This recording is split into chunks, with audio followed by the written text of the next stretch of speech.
Hi, my name is Victoria Drob. I'm a psychotherapist practicing in New Jersey. I practice in Cliffside Park and Ridgewood. Given the current circumstances, I am practicing remotely, exclusively online via video. I've been in the field for over 12 years, and this talk is going to be about handling anxiety in uncertain times. I'm working with a lot of clients now who are experiencing very similar feelings and symptoms, and I felt like this might be a helpful summary of what you can do to help yourself with such feelings during such times.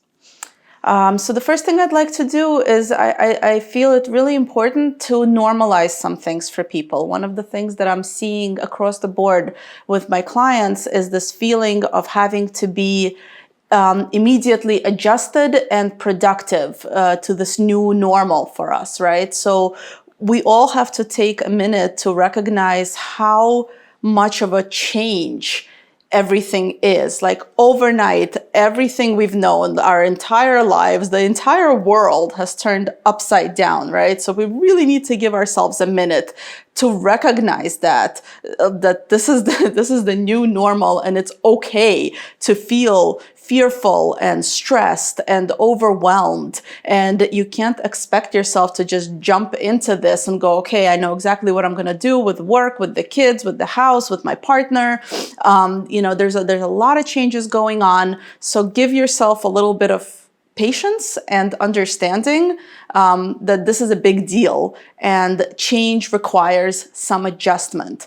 I had a client just recently lament to me that, here she is, she's working from home, and even though she's got so much more time, seemingly, somehow she finds herself even more exhausted than she normally is. And she was so, confused by this. Like, I don't understand, I have so much more time at home. I'm not commuting anymore. I don't have the long commutes. And yet I'm so tired. And so we talked through this whole, adjustment period. It is exhausting to adjust to this. We have a finite capacity for how many things we can attend to at any given moment, for how many things we can pay attention to. So we really depend a lot on our heuristics. We depend, the heuristics are like mental shortcuts that we take. We depend a lot on that to like automatically do certain things, right? You don't think about brushing your teeth in the morning. You've been doing it for so long, you don't even notice it anymore. Well, we have that same phenomenon for lots of things throughout the day, whether it be our commute to work or our daily schedules and routines. There's so many things that become automated. We really don't have to pay attention to them anymore, and that gives our mind a break.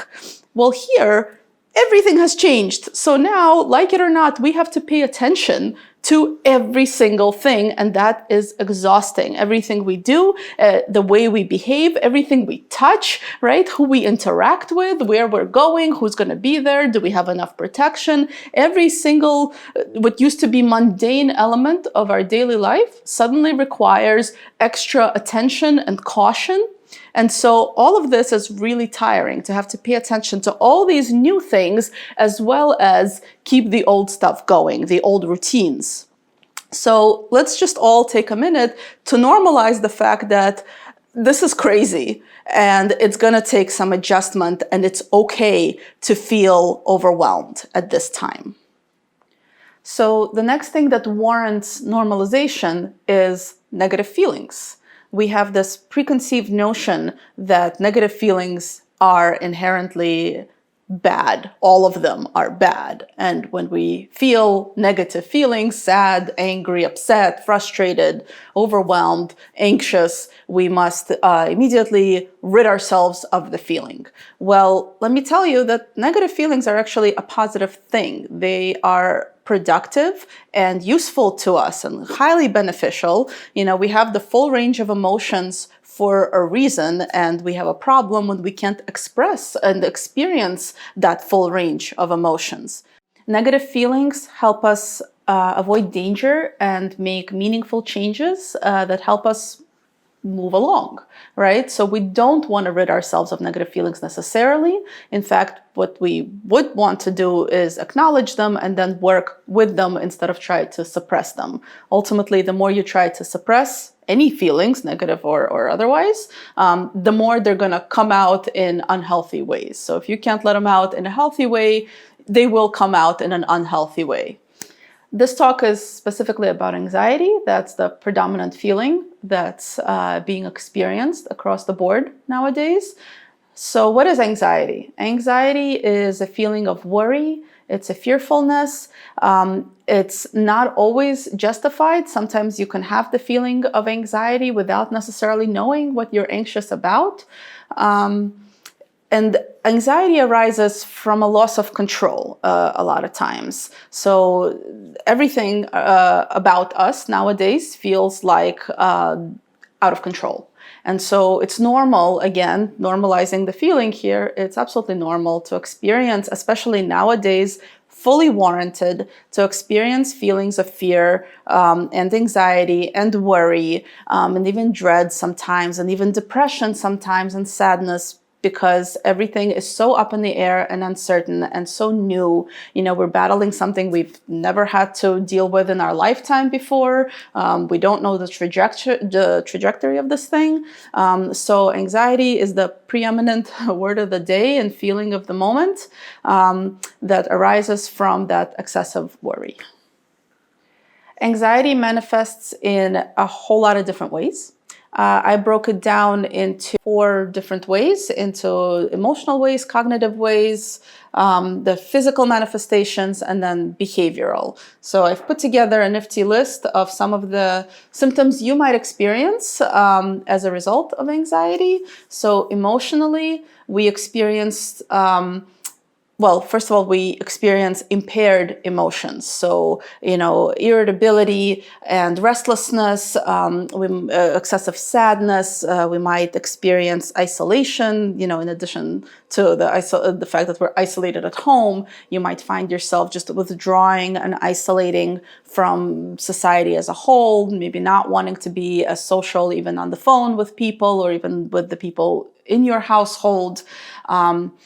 Guilt is a really big one. Guilty feelings for not being enough of everything, right? Not a good enough worker now, not productive enough, not a good enough parent, maybe not attentive enough.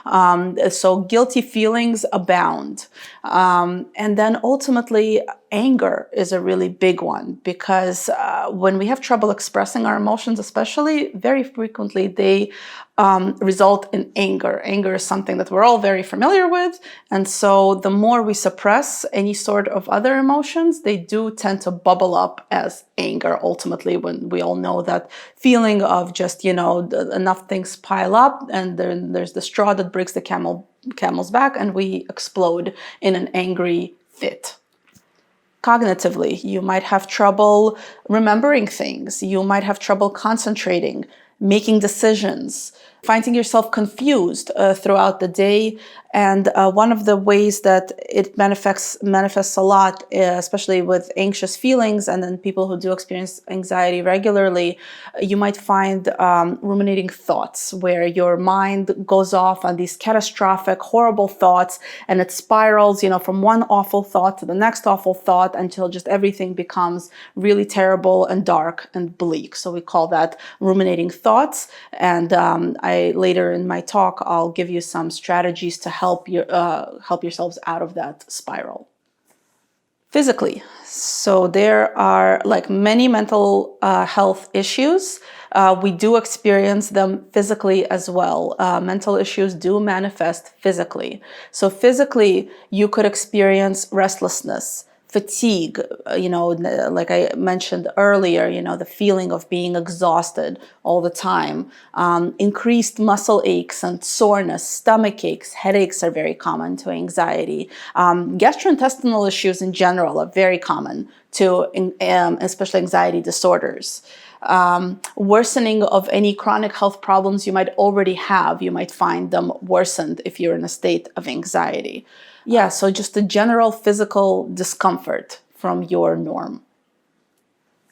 And then finally, behaviorally, you might experience differences in the way you act. Most notably, anxiety could cause sleep issues. You might have trouble sleeping, either falling asleep or staying asleep.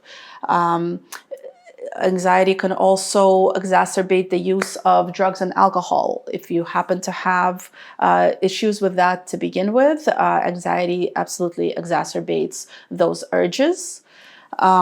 Changes in eating patterns are very common when we're anxious. I mean, we all know the common, stress eating, or the opposite of that, where you lose your appetite entirely in times of worry and stress. And then crying spells are very common, feeling so overwhelmed. I've been hearing this a lot from clients lately as well. They'll tell me that, they burst into tears for no apparent reason during random times of the day for seemingly silly little things that normally wouldn't have fazed them, but now feel especially heightened and severe. So now that we listed some of the symptoms you might experience as a result of anxiety, let's talk about what you can actually do about those things. Because one of the great things about the study of mental health is that we now know enough to be able to combat and mitigate some of these uncomfortable feelings. So let's talk about some coping strategies. The very first one is recognizing choice. This is a really big one for whether it's anxiety or just about any mental health issue you might experience. Recognizing that you have a choice in what you're feeling, meaning that you can do something about your ill state. And choosing to do something is a choice you make, whether it be to reach out for help, do a little research on your own, do something to help yourself with these feelings. And likewise, not doing anything about it is also a choice that you make. You make a choice when you decide to not do anything and just go on feeling the way you're feeling and just, suck it up, or whatever your coping strategy happens to be in the moment. Recognizing that you have a choice is a really powerful concept in itself. Just to identify for yourself that I don't have to feel this way. I am feeling uncomfortable. I am feeling unwell, but I can do something about it. And let me go and see what can be done about that. So just recognizing that in itself can already be a relief, can already be alleviating. Another really effective coping strategy for anxiety is planning. So anxiety, as I said earlier, arises from a perceived loss of control. So planning helps us regain that control. And what we want to do is you want to turn, we tend to spiral into these thoughts of what if this happens, what if that happens, what if this doesn't happen. You want to turn your what ifs into what then. So you want to have concrete plans in place. So as you're maybe ruminating on what if this, well, try to answer that question. What if that? What would you do? What should be done? What can be done today in order to put a contingency plan in place? What if I get sick? What if my partner gets sick? Okay, discuss that with your partner, with your loved ones, with your family, with whoever's in your immediate vicinity. You want to put a plan in place, and then you want to share that plan so that other people understand and know your wishes. So if somebody gets sick, here's what we're going to do. Here's where, here's where the supplies are. You want to let everyone in on your plans. And the plans should be concrete, not vague. All right, so try to be as specific as possible. The more concrete and specific you can get, the more control you're going to feel of the situation. And then you really want to focus on the present. What can you do now, today, as opposed to tomorrow, or what should I have done yesterday? You really want to focus on the present. What can I do in the moment? What do I have control over? You really want to focus on what you do have control over rather than what you don't have control over. So anxiety spirals when we start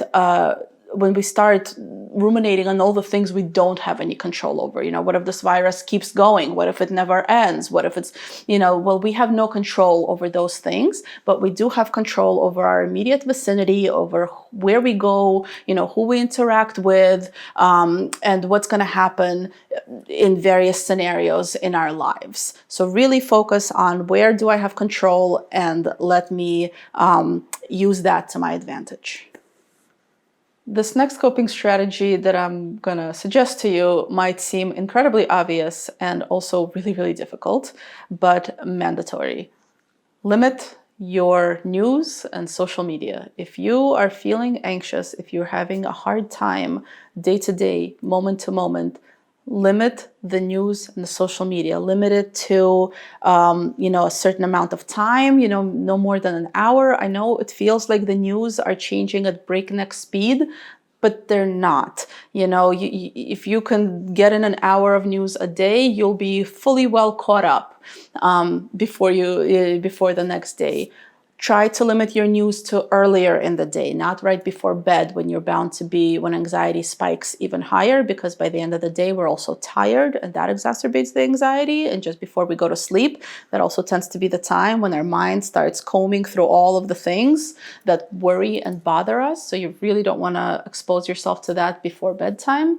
Try to make it earlier in the day and try to limit it to no more than 1 or 2 news sources. Pick your favorites and stick to those, because one of the things that I'm also hearing across the board that's causing people anxiety as they watch the news constantly, as it's on in the background, like 24/7, feeding you fear, is the mixed, the differing and mixed and seemingly contradictory messages that come from different places. So please, pick a source or two that you find credible and trustworthy and stick to those sources so that at least you're getting consistent messages and not experiencing the added anxiety of contradicting thoughts.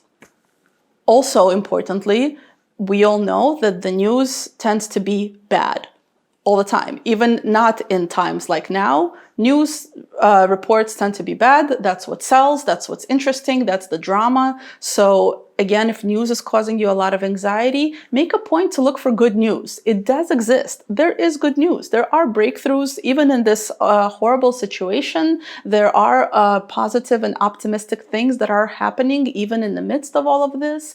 So if you're experiencing a lot of anxiety from the bad news, make a conscious effort to look for the good news as well. Another feeling that's very common at this time is the feeling of helplessness. I'm hearing this a lot as well. Everybody feels like there's, this horrible beast enemy out there, and we feel completely helpless to it. We feel completely helpless to help ourselves and the world. And so one of the ways to combat that helpless feeling is to make yourself helpful.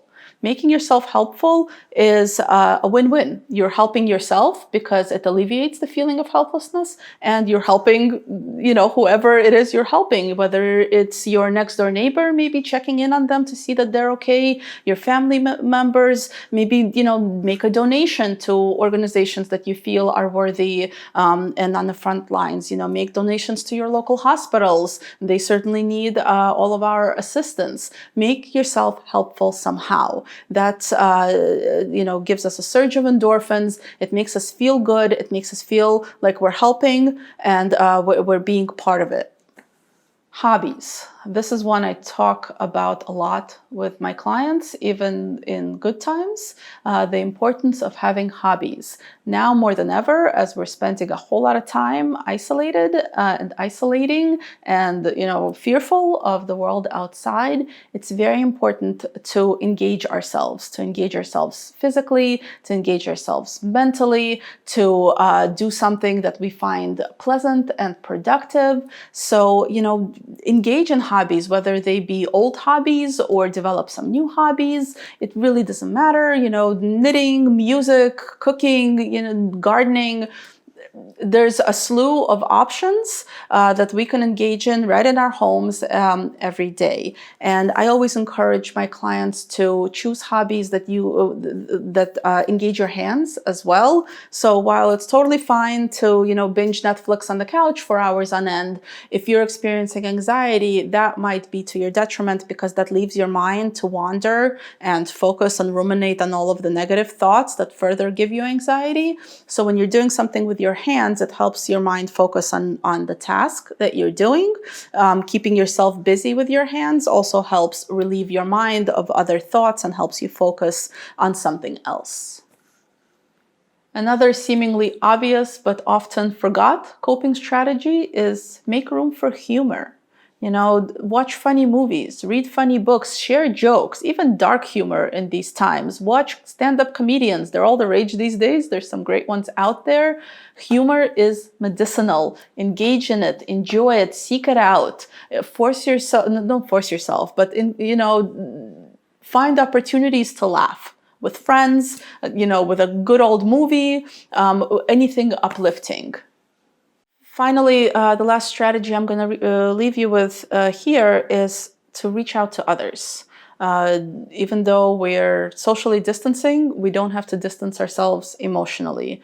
Reach out to friends, reach out to family, call, video chat. We're so fortunate to have at least the technology at our disposal in these difficult times, right? We're able to do everything like this remotely. So reach out to others. It's a very common experience people have of feeling lonely or alone, feeling like nobody quite understands what you're going through. Well, this is one instance where everybody is going through the same thing. Everybody understands. Everybody gets it. We really are all in this together, and we're all sharing in this human experience. At the end of the day, we really do have more similarities than we have differences, and we're social creatures by nature. Reaching out to others makes us feel better. So please, if you're feeling alone, if you're feeling isolated, do reach out to others, especially if you live alone.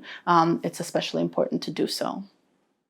So now that we covered a few strategies, let me introduce you to a few very specific concrete techniques you can use to help yourself in especially anxious moments. The first and foremost technique that we therapists will teach to our clients in session or whatever is breathing techniques. Anxiety often results in a physical experience of a racing heart. You might have had that, heart palpitations, sweaty palms, maybe shaky palms. So we encourage breathing and deliberate conscious breathing. So not just kind of sitting there normally, but breathing and counting as you breathe. So there's very many different ways to do this. One in particular, an easy one to remember is think of the count of 4. So maybe you'll breathe in, and as you breathe in, you count for 4. You breathe slowly, 1, 2, 3, 4 as you're breathing in, then hold for a count of 4, then breathe out for a count of 4, hold for a count of 4, and then repeat that as many times as necessary. And what you're doing here is twofold. So first of all, physiologically, when we slow our breath, we slow our heart rate. So when you're feeling that really anxious feeling, like your heart might be jumping out of your chest, doing these slow, deliberate counting breathing exercises is going to help slow your heart rate down. And the other thing, the counting is especially important because once again, it helps get your mind off of the anxious feeling, refocusing you on the count. So you're paying attention to how you're counting, you're paying attention to how you're breathing, and that helps your physiology, helps steady you. Another commonly utilized technique is called grounding. Literally the idea of kind of bringing you out from, bringing you back from maybe this kind of almost out-of-body experience that you might be having in the midst of your anxiety and bringing you back down to earth. And there's a 5, 4, 3, 2, 1 grounding method that's pretty popular, and a lot of people report success with it. And it employs your 5 senses. So you have your sight, touch, sound, smell, and taste. And what you want to do is, again, the whole idea is to focus your mind on something specific as your mind tries to run rampant. So for 5, you want to list 5 things that you are seeing in the moment. Like right now, wherever you are, list out loud 5 things that you see. For 4, reach out for 4 things that you can touch, that you can feel. 3 is sound. So listen, try to identify 3 sounds. Maybe there's a bird, maybe there's a dishwasher running, maybe there's a whatever. Try to identify specifically, pay attention to what you're hearing. Maybe somebody's talking in the background. Then smell. Look around you for 2 things that you can bring to your nose and smell. And then finally, taste. Reach for something to taste. So you really want to focus all of your 5 senses. Again, it's a very deliberate exercise that helps get you out from the racing thoughts and helps you zoom in and focus in and ground you to the present. The next thing I'd like to talk to you about is sleep habits. And there are techniques for this. Sleep is incredibly important to our health. It's important to our psychological health. It's important to our physical health. I'm sure you've heard this a million times before. It is critical that we prioritize our sleep. So if your sleep habits aren't especially good, they will absolutely exacerbate the anxiety as well. And also getting a handle on your sleep habits will help alleviate anxiety. So I've made, again, a convenient list of things. So I'm going to be looking aside every once in a while so I don't forget anything that I wanted to convey. First and foremost, we want to kind of like harness the power of ritual. Ritual is really important when it comes to sleep. You want to try to go to bed at the same time every day and wake up at the same time every day. You want to have a bedtime routine. If you're a parent, like think about how much effort parents put into having a bedtime routine with their children. Well, I've got news for you. It's equally important for adults to have bedtime routines as well. Something that signals to your body and to your mind that you're winding down for the day. Whether it's, you're dimming the lights, you're maybe putting on your favorite lotion, maybe you have a favorite, cup of decaf tea, music, anything that you're going to do consistently, ritualistically, before bed every day. Exercise is really important when it comes to healthy sleep habits. Getting a little bit of exercise in every day is going to help you sleep better. Getting outside is really helpful, especially getting outside during daylight hours if you have that option available to you. I recognize, of course, that not all of this is going to be possible for everybody, given whatever circumstance you're finding yourself quarantined in. For some people, getting outside is more difficult than for others. So I encourage my clients, if you absolutely cannot get outside, crack open a window and try to, sit in front of that window for a little bit of time so you can get some fresh air in. If you're going to nap, try to keep your naps to no more than half an hour and try to keep them to earlier in the day. Again, all of these strategies are for people who actually struggle with sleep, struggle with staying asleep at night, struggle with falling asleep at night. If you don't have any such issues, then feel free to ignore this particular part of the talk. This one, I'm not going to be very popular with anybody. Limit caffeine and alcohol. They significantly affect your natural circadian rhythms. They significantly affect your sleep and how your body processes and digests the alcohol and caffeine when you're sleeping. And by the same token, try to limit very heavy meals right before bedtime, because again, if your body has to work overtime to process that meal, you're going to have a harder time sleeping. Keep your bedroom dark, cool, and quiet.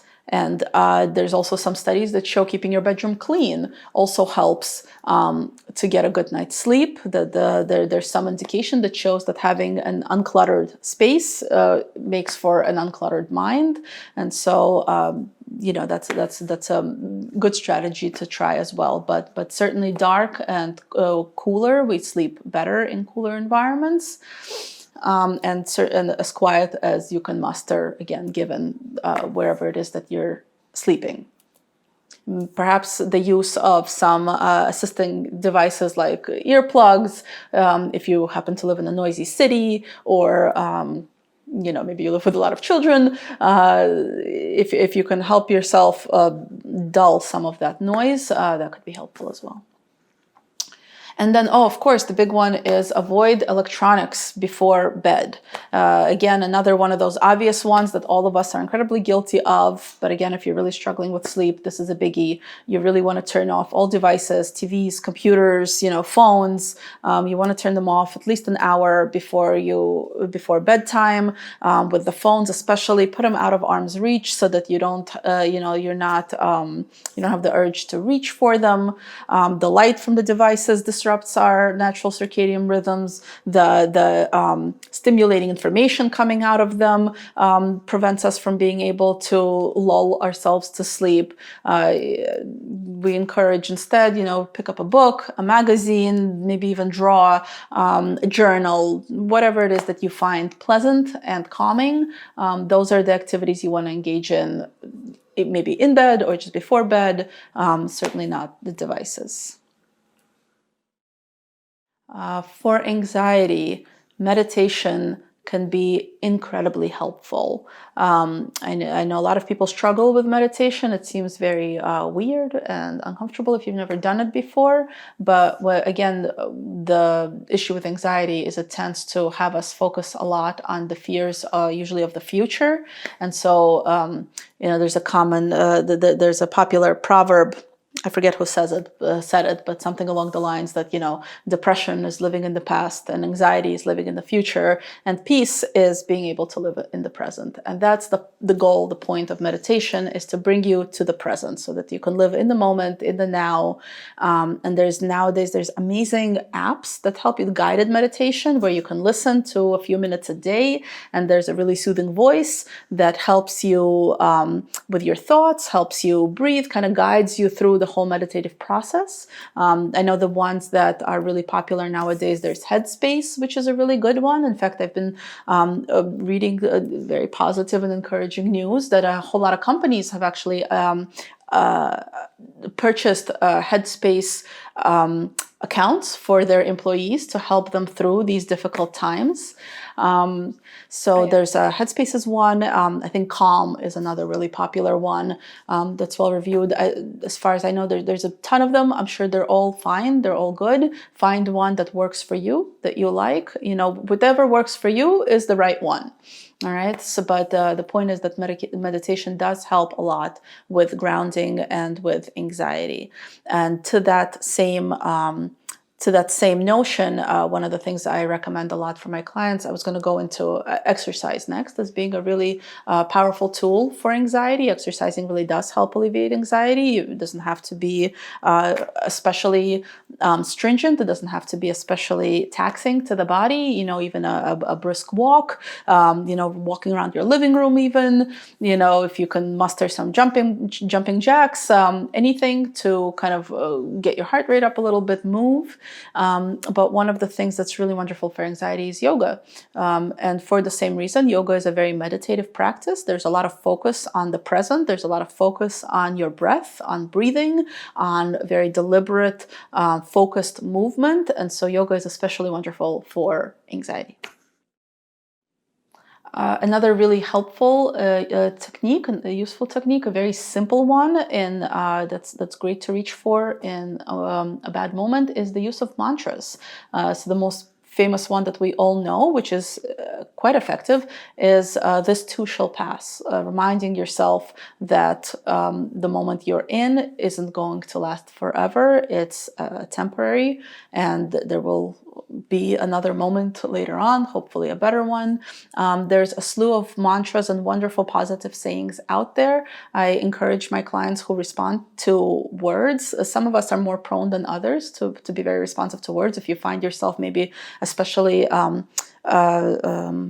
sensitive or especially appreciative of poetry and lyrics, this might be a really good technique for you. If you find yourself moved by phrases and by words, then do a Google search for some really positive sayings and see what resonates with you, see what jumps out, see what feels good, and tuck that away in your mind to be able to recall in times of difficulty a phrase that's you preferably short and sweet, that's going to drive a particular point home for you. This isn't so much a technique as advice, but resist the urge to scapegoat. In any crisis situation, in any turbulent, troublesome times, we're all quite guilty of looking for blame. Who do we blame for all of this? And while there's time and place to seek blame for anything in the moment of a crisis, blame will not help you. It is unproductive. We want to focus on what we can do rather than whom we should blame. And in fact, it can work in quite a counterproductive manner in a moment of severe anxiety and panic. Seeking blame only yields to anger and aggression. So more of these sort of panicky and negative feelings that exacerbate the anxiety. So, try to catch yourself on the blaming, the scapegoating, and try to resist the urge to do that. Finally, if you have tried a multitude of techniques, if you have tried a multitude of strategies and still feel like you cannot cope, like you can't handle the day-to-day, like you can't handle the moment-to-moment, please reach out for professional help. Excuse me. All of us therapists, or most of us therapists now, are practicing online. We're practicing via video, via phone. You don't have to, go somewhere and expose yourself. Reach out for help. Talk therapy is effective and accessible.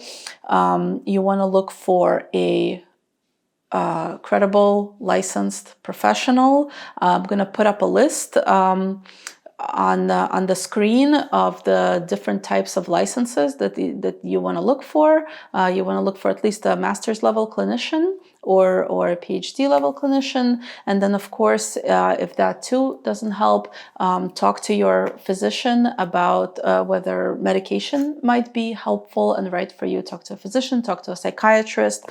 Like I said, there is help. You do have a choice on whether you help yourself. The secret to success is expectations. In this particular situation, that might require you lowering your expectations. Right now, we're all kind of in survival mode. It's not about being your best self. It's about getting through these really challenging times and these very challenging emotions. So this is a good time to let's all lower expectations and just get through the day and be understanding and respectful of each other.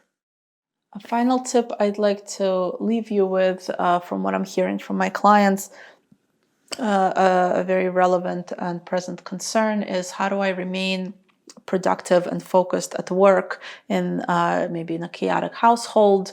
How do I remain a productive individual?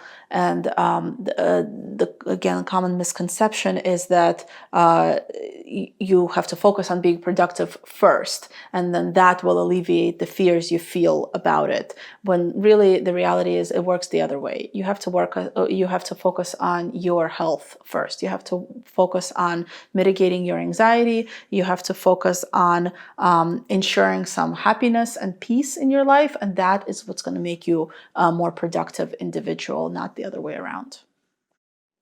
To offer a summary of this, what's proving to be a lengthy talk, let me break it down again into 4 components. So when coping with anxiety in times of uncertainty, you want to you want to take care of your mind, you want to engage in hobbies, you want to take breaks, you want to meditate, or maybe if you're a spiritual person, pray. And you want to keep to a daily routine. You want to make sure that there is some structure to the day, whether you're an adult or whether you're an adult caring for kids. We all benefit from structure and routine. It does instill calm. You want to take care of your body. You want to engage in some physical activity, in whatever is comfortable for you. You want to eat well, nurture your body, nourish your body with healthy things. Prioritize sleep. Sleep is critical to our well-being, psychological and physical. And give yourself time and opportunity to relax, do some breathing exercises, stretch, cuddle with your loved ones, your pets, engage in things that feel good to the body. Take care of your emotions. Validate your own feelings. Allow yourself to feel what you're feeling. Don't just try to suppress it, dismiss it, judge it. If you're angry, feel angry. Recognize that you're feeling angry. If you're upset, recognize that. Anxious, recognize that, and then do something with it. But nurture those emotions. Offer yourself understanding and compassion. Recognize that this is a really difficult time and it is normal to experience these feelings. Talk to somebody you love and trust. Reach out to people. We need this for our emotional well-being. And use mantras where helpful. Again, this too shall pass, and many such useful phrases that can help us in the moment to alleviate the fears. And finally, ensure support. Reach out to others if you're unwell. Reach out to specialists as necessary. We exist, we're available, and we're accessible. And reach out to support groups where necessary, especially if you're combating substance abuse. If you are struggling with substance abuse, please refer to SAMHSA. It's a Substance Abuse and Mental Health Service Administration. They have wonderful resources that can help guide you in your struggles. And I will also leave the National Suicide Prevention Hotline. If you're struggling with suicidal thoughts and suicidal ideation, please don't wait. Reach out for help immediately. So take care of your mind, take care of your body, take care of your emotions, and ensure a quality support system. On the screen, you'll find some helpful websites you can refer to if you're looking for therapists in your area. They make it very simple. You type in your zip code. It gives you a breakdown of who's practicing in your vicinity. I'll leave my personal information. If you have any questions for me, feel free to email. I'll leave my work number, my website. My practice is frame of mind mental health, and like I said, I practice in New Jersey, in Cliffside Park and Ridgewood. Thank you for joining me for this talk. I hope you found it useful and informative. We'll go into a live Q&A session now, and I'm hoping to answer as many questions of yours as I can. And like I said, if you're watching this at a later time and have further questions still, please feel free to email me, victoria@frameofmindnj.com, or reach out to any of the resources I've mentioned previously. Thank you very much. I look forward to speaking with you.